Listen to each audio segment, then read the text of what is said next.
लिखते तो वह लोग हैं जिनमें कुछ दर्द है, अनुराग है, लगन है, विचार है। ये कथन है मुंशी प्रेमचंद जी के।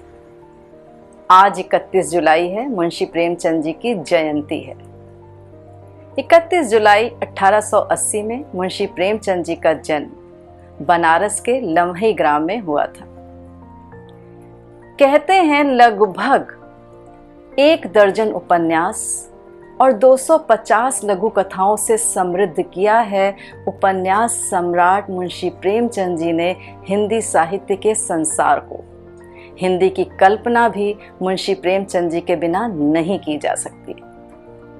आज उनकी जयंती पर हम उनके जीवन के कुछ अनछुए पहलुओं को लेकर आपके सामने आए हैं। उनकी ही पत्नी श्रीमती शिवरानी देवी जी द्वारा रचित किताब प्रेमचंद घर में के एक किस्से से सुनिएगा। शिक्षा विभाग में डिप्टी इंस्पेक्टर मुंशी प्रेमचंद जी। जाड़े के दिन थे। इंस्पेक्टर मुआयना करने आया। प्रेमचंद जी ने पूरा विद्यालय दिखा दिया। अगले दिन बच्चों को खेलने जाना था, सो वो स्कूल नहीं गए।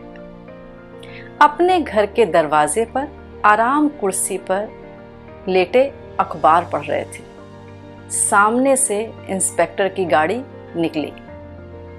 इंस्पेक्टर ने देखा, ठिठका और अर्दली को भेजा कि प्रेमचंद जी को बुला कर लाओ। मुंशी प्रेमचंद जी गए। इंस्पेक्टर ने कहा, तुम्हारा साहब सामने से गुजरता है और तुम सलाम तक नहीं करते।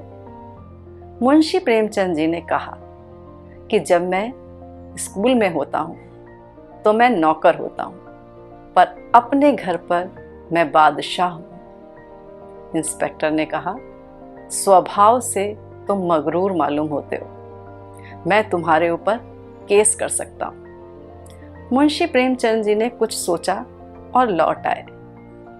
मित्रों से बातचीत की और पूछा कि क्या करना चाहिए।